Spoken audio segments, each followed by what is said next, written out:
fast doesn't begin to describe it. 2017 Bugatti Chiron first drive. Long after the heat of the moment, I pull off the highway in rural Portugal and glance at the Bugatti Chiron's center console.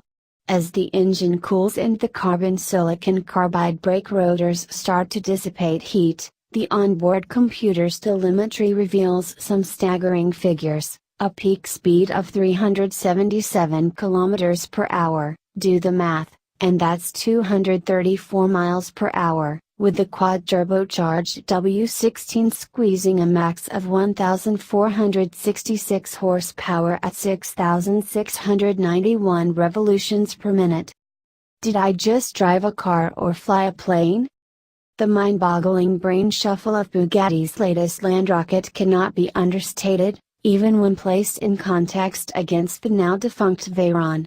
In ultimate supersport trim, the Veyron produced a stunning 1,200 metric horsepower.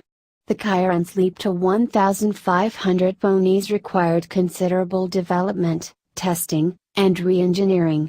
That exhaustive process saw significant challenges, even late in the game. Consider the high-speed testing incident in South Africa. Despite extensive test bench work, real-world driving revealed that the immense exhaust heat was melting the rear bumper and nearly igniting the car. The solution, it turns out, was to add a duct so airflow from the underbody could channel through and diffuse the heat.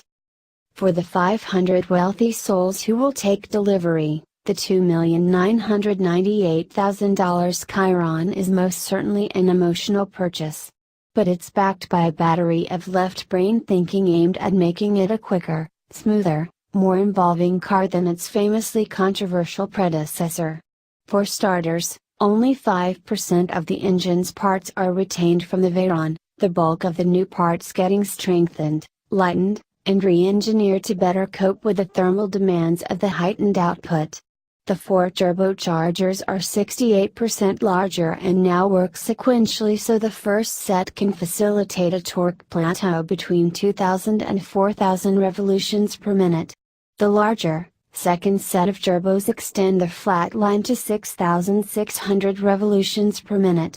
The 7-speed gearbox manufactured by Ricardo, which is essentially the only dry-sump dual clutch on the production car market, has been strengthened and reinforced to withstand the engine's thumping 1,180 pound-feet of torque.